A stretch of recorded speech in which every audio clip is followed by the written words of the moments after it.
this stand for the neighborhood party. Right on.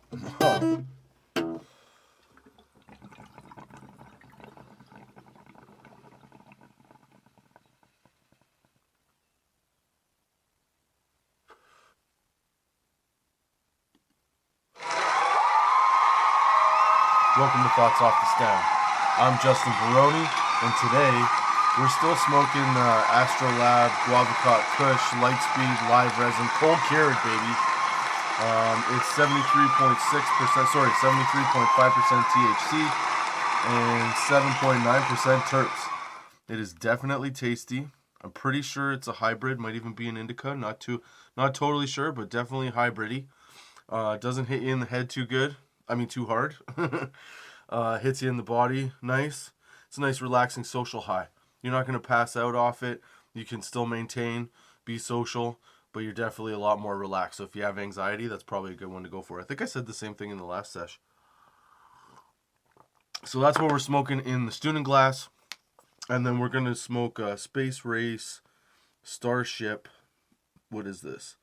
Sour Diesel. It's actually a mix of Super Skunk and Chemdog. So I'm excited. That's a 1 gram pre-roll. That's a pre-roll we're going to smoke by Space Race. And in my coffee, I've got some C minor CBD oil. I'm all about the weed today, man. You know why? Because we're going to talk about the Tyson fight. And I feel sore. I feel sore all over after watching that, dude. I don't really know how great I feel about that thing, you know. I got sucked into the hype. I was like, oh yeah, fucking Tyson's gonna knock Jake Paul's head off, no fucking problem, bro. I definitely became one of those dudes. And I do think that, like, at Tyson's age, he could still do some real damage to someone. But I think we all forgot that Tyson is 58, you know, and he's had a hard road. Like, he's a boxer, he's an athlete. He's going to be a little stiff. He's going to move a little tight. He's not going to be able to bounce around and explode like he used to. Even though we saw like a couple little moments of that, you know. Yeah, he's not going to be the guy. He's not going to be the guy that we thought he was. But he took some pretty good shots. He took some pretty good shots from Jake Paul for sure. That says a lot too. 58, and he ate like 2 big, I think it was left hands, that really seemed to like stun him good. So, you know, I was impressed with that. And quite honestly, I don't think he looked that bad. I think that if he was fighting another 60-year-old boxer, then you probably would have seen like a pretty decent fight. Would have been a little bit slower, but I don't think he was... I still think he had potential. I think that just with the type of sport that it is, and I think with the way that his body is capable of moving at this point in his life, he needed to really sit back and wait for Jake Paul to come in, and Jake Paul obviously fought him smart and didn't come close, so he clearly respected his power. You know, we saw him smack him in the weigh-ins. That didn't look like it was fun, you know. He took a couple shots quick and early. So I'm pretty sure Tyson still has the power. He just doesn't have the youth that he used to have. And I don't necessarily think it was a bad fight. I still think it was kind of a good fight to watch. Like, it shows you what the best fighter in the world can do at 58. He could still withstand quite a bit, you know? And he threw in some pretty good punches too. Like I said, I think if he was able to get Jake Paul in a little closer, he might have actually fucking knocked his chin through the fucking first row of stands. Like, I don't know. I wasn't unimpressed, but I wasn't impressed. I don't know what I really expected. As soon as it kind of like settled in, and it was like a back and forth with in the second and third rounds, I was kind of like, yeah, this is really what I should have expected, you know? Because clearly no one wants to, obviously, to like, I don't think Jake Paul would want to go in there and start pounding on Tyson. You know what I mean? Like, even if he could have, I don't think it would have been a good look. But also for Jake Paul, like, he's kind of in a shitty situation, because even, like, now, he won, right? But, like, okay, what did you win, really? You won a sparring match, essentially, with the best fighter to ever do it. And it was almost as if the only reason it happened was so that you could, get some pointers. Like, why didn't you just pay him to get you to spar? You didn't have to make this a fight just to give you a number on your record, because that's really all it felt like after a bit. I respect Tyson for going in. I respect Jake Paul for doing it too, because you could tell after he got hit the first couple times, I think he was humbled a little, because he definitely, I think in the beginning he was ready to go sort of toe-to-toe a little bit, and then I think after he got punched in the head twice, I think that reverted his train of thought. And he was like, maybe I should still keep my distance. Like, I think this guy can hit me harder than I thought he could. He's got that old man power, dude. Tyson has that old man power. Did anybody else catch the fucking, after his little interview there with his son on the side, and then they show him walking away and it's just Tyson ass all over TV? Did anybody else? God damn, that was the funniest shit. I'll tell you this, though. Okay. It felt like the whole thing, though, was like pieced together as it was going. Like, I don't know what happened. I know it's probably, the first time... That's not the first time Netflix has done something live. It's the first, it's the first fight, but, like, I think the production side of things were worse than the fucking fight itself, I think we all expected too much from the fight. I think we all expected a little too much from Tyson. I think Tyson did a great fucking job. And I think that Jake Paul actually did an okay job too. Like, he's starting to look better, but I think he should fucking fight a real fighter, dude. He's got to stop fighting just washed up people. And I know I'm not saying Tyson's washed up. I'm just saying these people are at the end of their careers, haven't fought in years. They're way older than him. Like, fight a fighter. The one fighter that he did fight, Tommy Fury, he lost to. Sure, it was a close fight, I guess. I don't know. I didn't really watch it. But, like, he still lost to that guy. So, like, why are we not actually fighting fights? Like, why isn't he taking on boxers? Like, actual boxers, man. People that's what they do. Because, to me, he's fighting people to put more fights on his record, for sure. But if you're going to be a boxer and you're going to be taken, like, legit seriously to be a boxer, then you have to fight boxers. Like, real boxers, like the dudes that are doing it for a living. Like, they have no other choice. They're boxing. That's their life. Their lifestyle is to be a boxer. And you have to fight those guys. That's what I think, to be considered legitimate. Because he hasn't had enough fights with real boxers, like real boxers.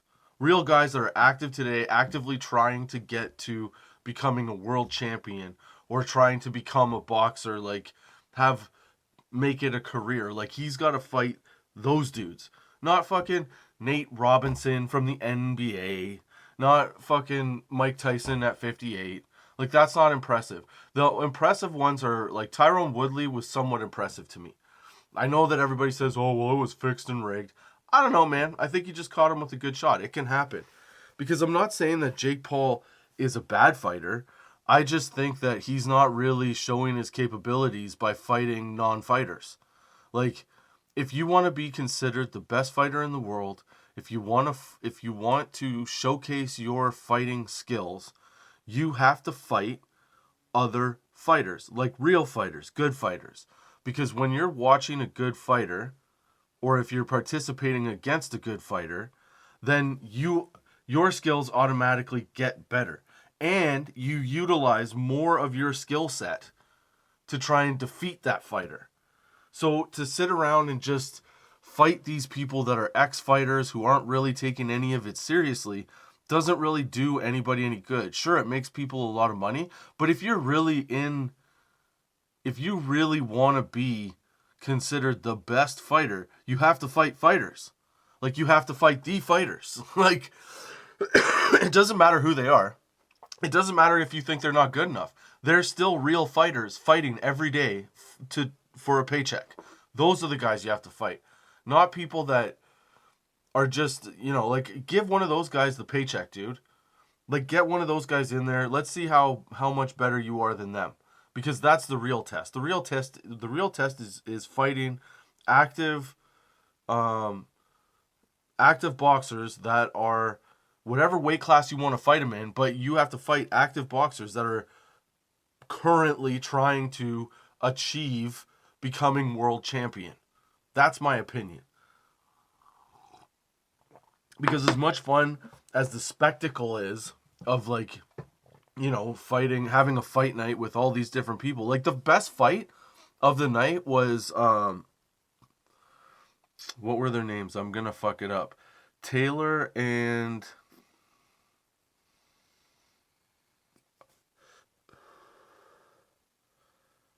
not Serena. Taylor and shit, who was it? It was one of the, hold on a sec, let me find it because I don't want to get their names wrong.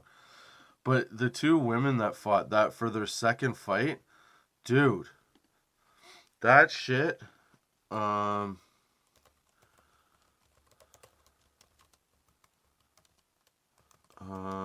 on a sec here. Sorry, I should have figured this out. Okay, so who was it?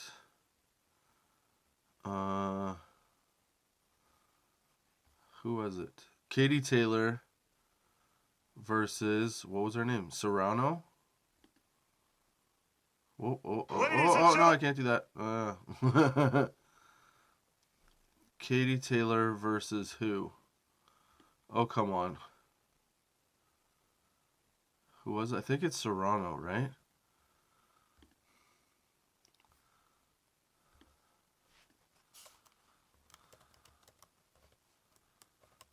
Taylor versus Amanda Serrano, yeah. Okay, sorry. Jesus Christ. So, yeah, so the best fight of the night, by far, was the Katie Taylor Serrano fight. Because, first of all, those two just, let's talk about boxing. These two stood toe to toe and just went at it. They just had a field day. I was thoroughly impressed with both those ladies. Holy shit. I definitely think Serrano won. I don't know where the judges came up with the Katie Taylor situation. She's fast as shit though. Dirty. She seemed to headbutt quite a bit. It was pretty bad.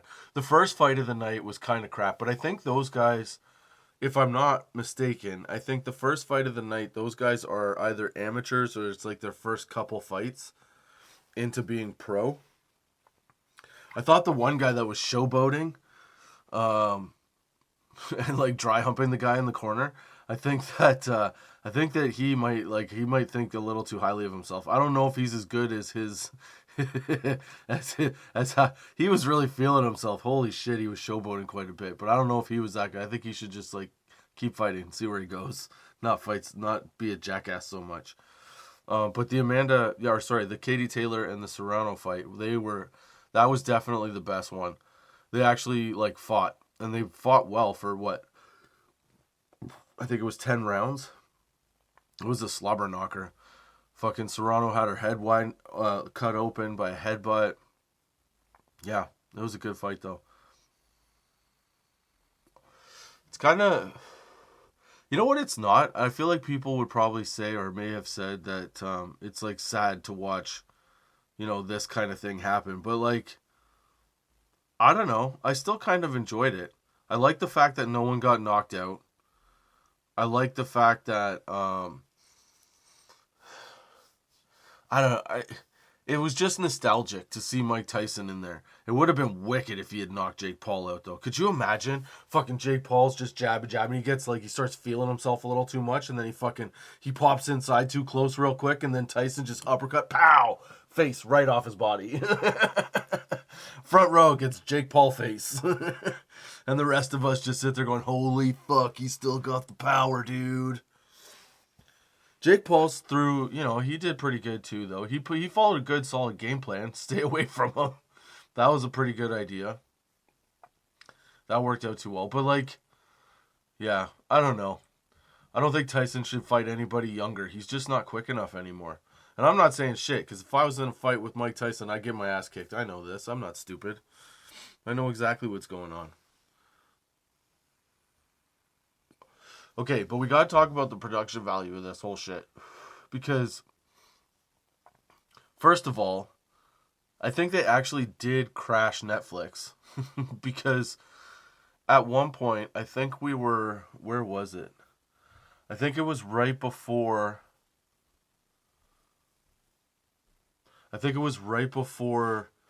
the Taylor Serrano fight that all of a sudden we got the wheel of death going for a little bit. That kind of sucked. That was a little like panic mode. Like, fuck, am I gonna miss the Tyson shit? Then again, like, it's streaming, dude. It's there forever now. Like, you're not gonna miss it. Just don't turn on the news after, like, before you get to watch it. But did we really expect Tyson to win? Like, did we really? He's 58. There was no way he was gonna be as fast. There was no way he was gonna be able to, like, bounce around the ring quite as much. Just based on how Mike Tyson is. Like, when you saw him when he was younger, he would just walk you down. And he would basically just, like, bounce all over the place. Like, really short, quick movements. Like, you could tell he couldn't come in strong. He couldn't do the whole, like, walk forward at the pace that he was used to. I think his knee was maybe fucked up. I think that maybe held back a bit. But he definitely held his own. But next time they do something like that, they have got to change those fucking announcers. Fuck. My son and I were gonna smack each other at one point. These guys were just talking nonsense. This is why I say, I think that the whole thing was put together on the fly. Like, I think that there was, I don't think they wrote anything for it. Because when they had all the panels of each of the, like, at one point, they had a panel with Lennox Lewis and what's his friggin' name? Evander Holyfield. Oh my god, Justin. Lennox Lewis and Evander Holyfield trying to talk about what they expected from the fight and how great Tyson is. And even though Tyson is great, like, he's still 58. Like, he can't move that fast. It's not, you're too old, dude. Like, you're just too old to do it. Having said that, I would never get in a ring with Mike Tyson, not even for $1 million to get punched. No, thank you. But when they were talking to Lennox Lewis and Evander Holyfield, Holyfield's mic cuts out. He can't hear them talking to him. So they're, like, yelling over the table. I don't know. It just seemed like the production itself was slightly Mickey Mouse. There was a certain point where the sound would go down and you could hear, like, the tech guys yelling at each other. Giving each other shit about, like, how things weren't working properly. Like, I shit you not. There was one point where they were just showing the ring. And one of the ladies was talking about whatever was going to happen with some people. And you just hear in the background this guy going like, well, fucking run the wire, Ted. This is so annoying. Like, oh, yeah, the production was kind of like lackluster. It took forever for everything to happen. It seemed like in between each fight, they weren't really sure what they were doing. So, like, the hosts and whoever was supposed to be talking was basically told, like, riff as long as you can. We're not fucking sure where this is going at. Like, they should have called fucking, what's his name? Vince McMahon. He would have fucking set that shit straight, dude. Maybe that's what Vince McMahon should do. Maybe Vince McMahon should now buy out the Jake Paul fighting thing. And then he could do boxing. Like, Vince, dude, do real boxing. Like, I know you love wrestling, and wrestling is cool and everything, but you've done that. You conquered it, right? So now, like, set up a boxing promotion. I bet you Vince McMahon could be the guy with Jake Paul to pull boxing out of the mud. Because, like, Jake Paul knows how to set up a good, headlining fight. And then if you had Vince McMahon's know-it-all about setting up a fight card and all that stuff, and getting press and getting the right people in and building the right kind of storyline. Because realistically, even if you're a real fighter, there's still a storyline to you and the guy you're fighting. They create some kind of, like, animosity or some back and forth in a storyline where you're competing for a purpose, right? So Vince McMahon lends his capabilities to that. Jake Paul sets up fights with people that just, like, don't matter anymore. You know what I'm saying? Like, I don't know. I feel like that could be a partnership made in heaven and bring boxing back, to be honest. Because if nothing else, Jake Paul has done a pretty good job of getting eyes back on boxing. Now, if he was boxing, like, it's more of a spectacle. Like, so Jake Paul's boxing, to me, the whole, like, promotional part of it is like Mickey Mouse circus shit in comparison to, like, real fights. Like, I don't consider it real fights. I consider it a spectacle. I don't consider it boxing. Maybe that's the problem. See, if Vince McMahon came in, he could refocus that to boxing instead of having the idea that it's a fucking circus freak show going on. Because really, that's what it's like. Like, they had one good boxing match. That was it last night. Like, one.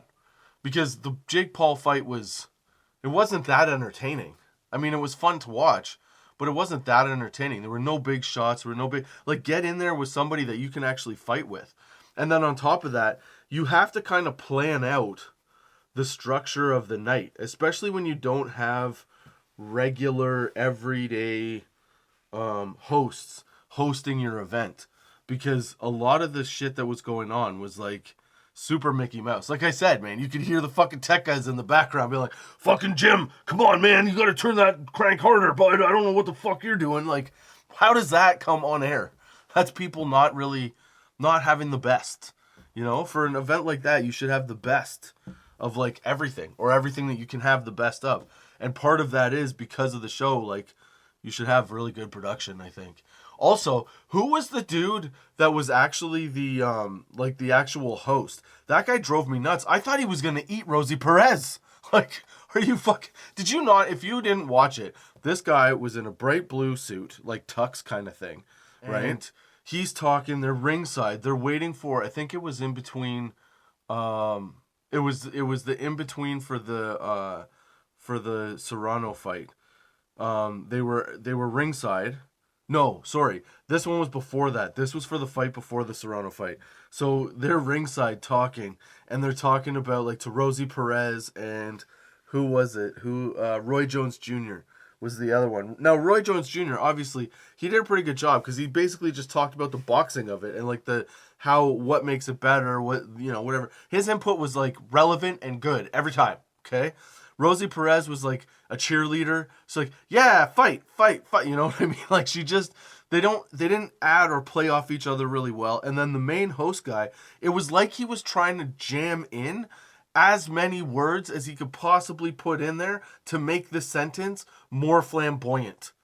You know? Like, the picture-perfect rolling caressence of hills that adorned the countryside and brings on the apocalyptic glow of the sun as it rises in the morning. Like, why? Just be like, okay, so these two fighters are fighting. They're great. They're great people. They're good fighters. They're going to fight. Like, this guy just rambled. And there were certain points where, as he would talk, he would do the whole announcer thing where you're just like, you know what time it is? It's time to talk about boxing. You know, that kind of shit. So there were certain points where he'd lean into Rosie Perez. It was like, maybe I was a little high, okay? But it was like he was just, hello, Rosie. How do you feel about Mike Tyson today? Like, just eat her like a chocolate bar. It was so weird. And then there was one point, okay, I'm in my chair, it's like, it had to have been around 11 or so, and we were still waiting for the next fight to happen. I don't remember which fight it was at this point, but whatever, it was probably the girls. And when they were coming down ready to fight, it took so long in between fights that I literally had a mini nap. I fell asleep. I didn't even know I fell asleep. I was smoking so much weed. I had eaten so many gummies and shit. Dude, you don't even know. I prepared, okay? But yeah, the production of it was definitely lackluster. They should probably not have that host guy again. That guy was saying some shit. There was some racist ass shit said out there too. I remember at one point we're watching it and my son's sitting on the couch and you just hear, that's racist. Like, of course they gotta say some racist shit. Oh, it was weird. I don't know. Overall, it was actually kind of fun. Because it was fun to sit and watch fights with my son and talk about the fights and see what he liked about the fights and talk about the different fighters. And, he would Google them, like, as they came up. He would go through and he would Google the whole thing and find out as much as he could about them, and he'd come up with all these, like, crazy stats. Then he would start picking who was going to win the fight on the stats. It was funny. He went back and forth a few times.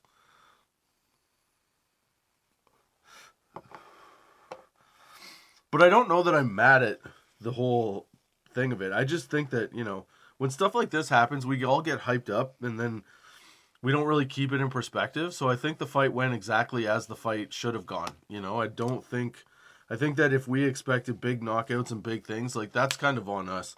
We really shouldn't have expected that, dude. You know? I would have, like, I think a lot of people out there, I would have loved to have seen Jake Paul get a little bit too comfy and just take one step in and kapow! Teeth off to the left. You know what I'm saying? I would have really enjoyed that, but that didn't happen. And realistically, we should have known that that wasn't going to happen. He's not going to let himself get hit. He's too young for that shit. All right, so let's smoke. Oh yeah, hope you're enjoying the sesh. We're going to start smoking this space race thing here. Space Race Starship Sour Diesel, and it's a cross between Super Skunk and Chemdog. It is a sativa, and it's 30 point... Shit, I can't read stuff. 30.2%. I've tried one of them. I'm kind of indifferent to these. You'll see. I'll show you. They have the little wick on the end. As I've said before, if you have the little wick on the end, you got to burn it off like a candle wick. You just let that sucker burn because you don't want to smoke that because that tastes gross. If you smoke that, it's disgusting. So what you really want to do is you want to burn that off and then dump the tip into the ashtray and light the tip again. Then you can light the edge of the joint, burn off the rest of the paper, and have a nice, evenly burned cherry. Lighting for your puffing enjoyment. Lit for your puffing enjoyment.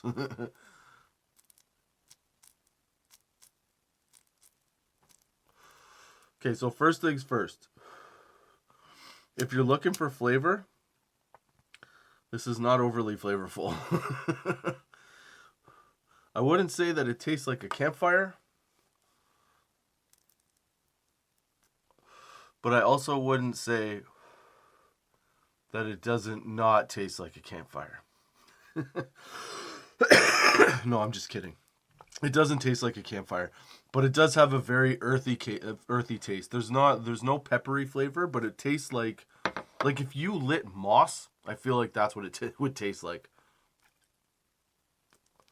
I don't know if that's a good selling point, but the reason that I bought these joints was because they are a cross of Super Skunk, and what was the other one? The second one was the real reason, Chemdog. Because I find Chemdog as a strain, it's super strong for me. Like, it puts me in a different fucking dimension sometimes. Sometimes I smoke that stuff, and I'm just sitting there in my own little world. Da, da, da, da, da. I remember one time I was at a buddy's house and he brought me a Chemdog joint. We're at a buddy's house. This other guy comes over. That's a friend of the buddies. The friend of a friend. Double friend. Second friend. Ed the friend. We'll call him Ed. So Ed comes over and his thing was he would roll a joint for everybody that was there because he would bring some weed and whatever. So he didn't like sharing joints, so he would roll you your own individual joint. So he had Chemdog. And he brought Chemdog, and he rolled us each like a 1 gram joint, like this one is. And he gives us each a joint. Well, we're sitting around outside.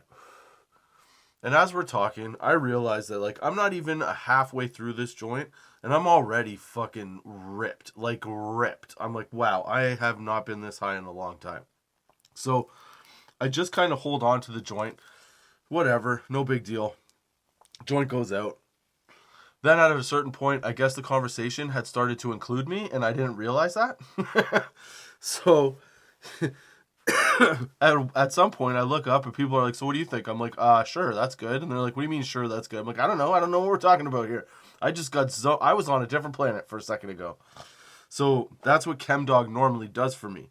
So that's why I bought these, because I thought with the Super Skunk and the ChemDog, it would give me a nice up and mid balance high, but a nice sativa.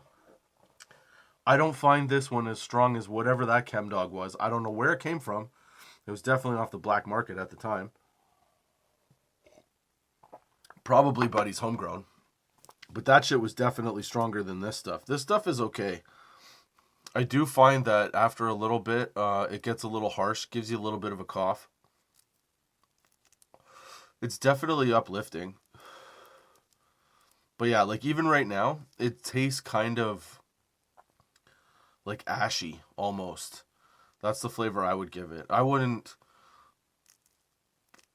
Again, I expected more out of this. I keep buying all the Space Race stuff because that Blue Dream that Tyler and I smoked on the one podcast was so fucking good that every time Space Race comes out with something, I'm like, I have to try it.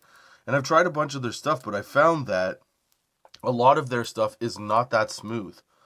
And the more that you smoke it, the less smooth it gets. And I can't tell if it's from a cure because the ash doesn't look that dark. It's not too bad. And they're not like a super cheap provider. They're like a good mid-range. So, I don't know.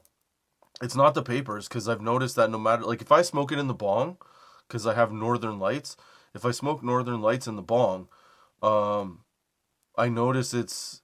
Sometimes it's harsh, sometimes it's not. Maybe it is the flush. Maybe they're not... maybe they're quick flushing it. I don't know. But,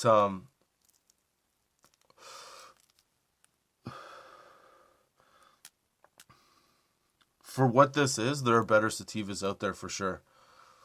So I guess to answer the question on this one, would I buy this again? The answer for this is I would not buy it again. Nope, I definitely wouldn't buy it again. And that is how it is. Yeah, I wouldn't buy this again.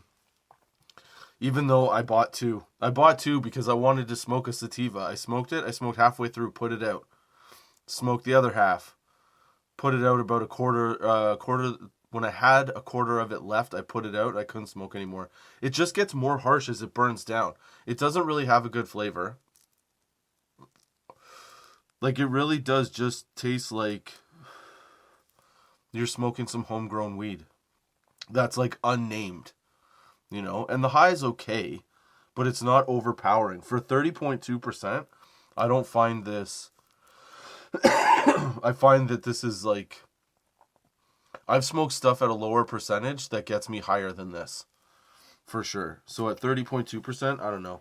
There's better stuff out there that I put my money towards rather than this.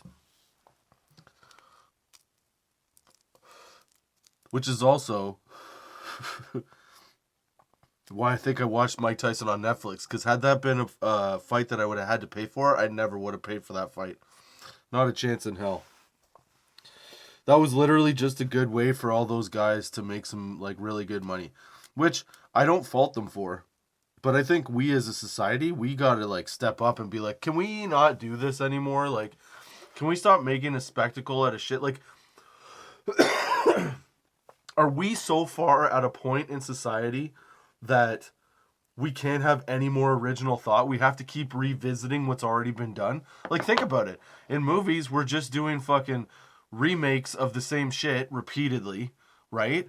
The only stuff that's new is still repetitive because it's the same, like, there's nothing new. There's no independent thought. There's no, oh, let's try something else. Let's try and, like, I don't know how to explain it because I'm not an innovator. I wish I was. I want to be an innovator, but I'm not.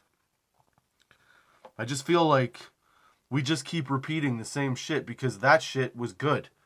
Whereas now, I think that tells you a lot about something. Like, all the stuff that we're revisiting is movies and ideas and concepts and athletes from the 80s and 90s, right?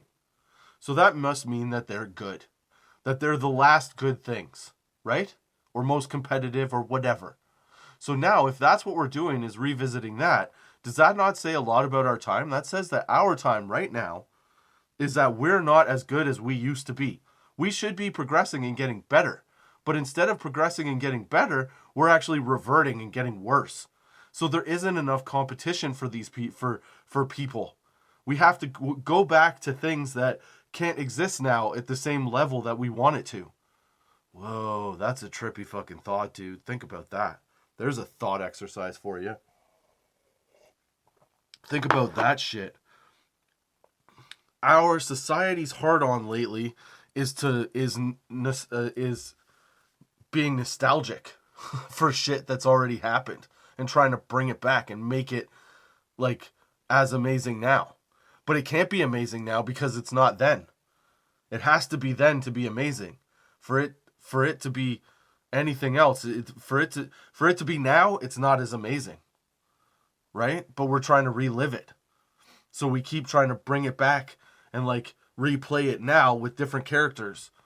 And it's like, you can't do this. You have to create your own characters for now. But we don't have enough fortitude as a society. Our young people don't have enough willpower to succeed in a competitive nature to create people that can do these things or would do these things. We're starting to revert where everything has to be safe and everybody has to be okay with everything. That basically absolves competition. And once you have no competition, you have no reason to fight. If you have no reason to fight, you're just going to get lazy. You have to be attentive to the idea that competition sort of keeps you alert, keeps you moving forward, keeps you progressing, because you have to be a better person to compete at a higher level, right?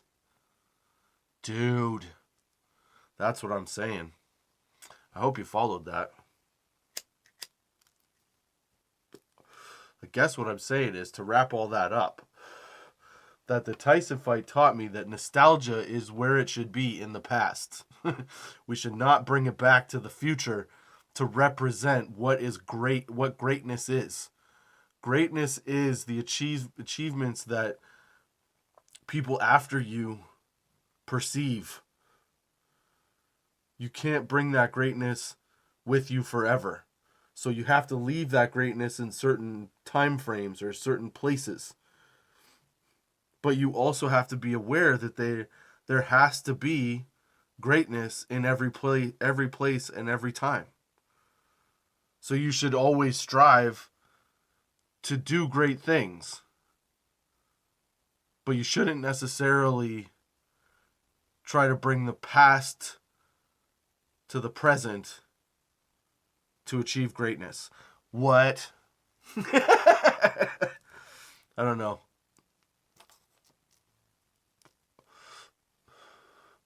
I feel like that was dumb. I can't wait to watch it back. I hope you enjoyed the sesh. Those are my thoughts off the stem for this week. Thank you for joining me, Justin Barone, your friendly neighborhood pothead, on Thoughts Off the Stem. I hope you come back next week on Spotify, Google Podcasts, Apple Podcasts, iTunes, YouTube, Good Pods, Podchaser, Pandora, Podbean.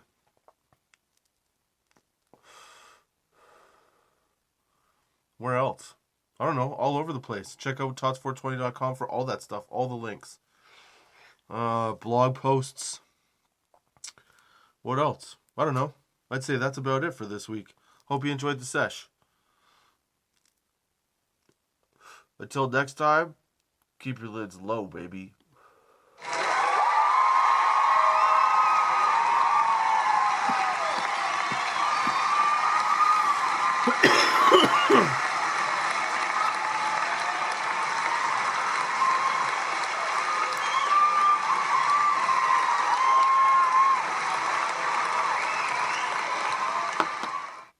Thoughts off the stem, friend, a neighborhood party. Right on.